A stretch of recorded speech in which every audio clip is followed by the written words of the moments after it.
Utilisez la fonction OU.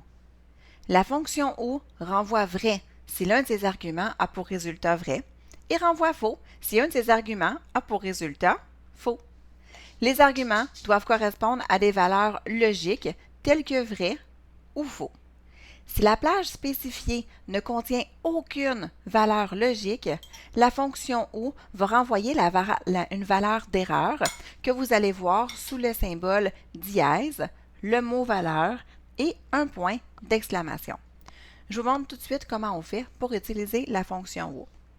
Dans l'exemple que je vais utiliser ici, les employés qui ont plus de 15 ans d'ancienneté ou qui travaillent au service de la restauration ont droit à une prime.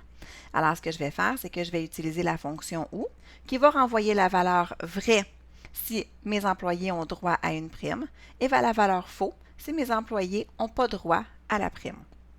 Alors, pour faire mon calcul, je vais aller dans l'onglet Formule.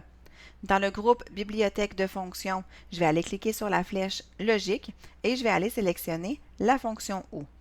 Je pourrais aussi passer par ici, donc insérer une fonction, et je pourrais aller sélectionner les fonctions logiques et aller chercher la fonction OU, appuyer sur le bouton OK, ça m'amène à la même place tout simplement.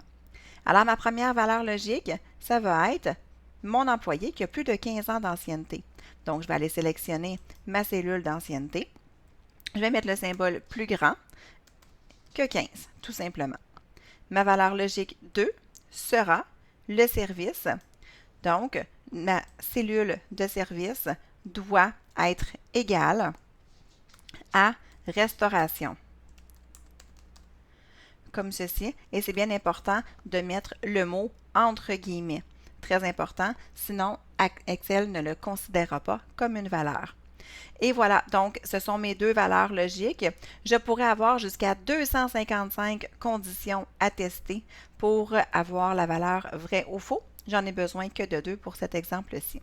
Donc une fois que j'ai mis mes deux valeurs logiques, j'appuie sur le bouton OK. Et je vais avoir la valeur vraie qui va apparaître parce que j'ai plus de 15 ans d'ancienneté pour cet employé-là.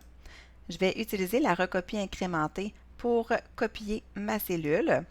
Et voilà, donc je me retrouve avec, par exemple, mon deuxième employé qui n'est pas au service de la restauration et qui n'a pas plus de 15 ans d'ancienneté. Donc, il n'a pas droit à la prime. Étant donné que j'ai plusieurs feuilles sur mon classeur, j'aurais pu faire un groupe de travail pour pouvoir faire la formule une fois seulement et ensuite utiliser la recopie incrémentée. Mais sinon, vous savez donc maintenant comment utiliser la fonction OU dans un classeur Excel.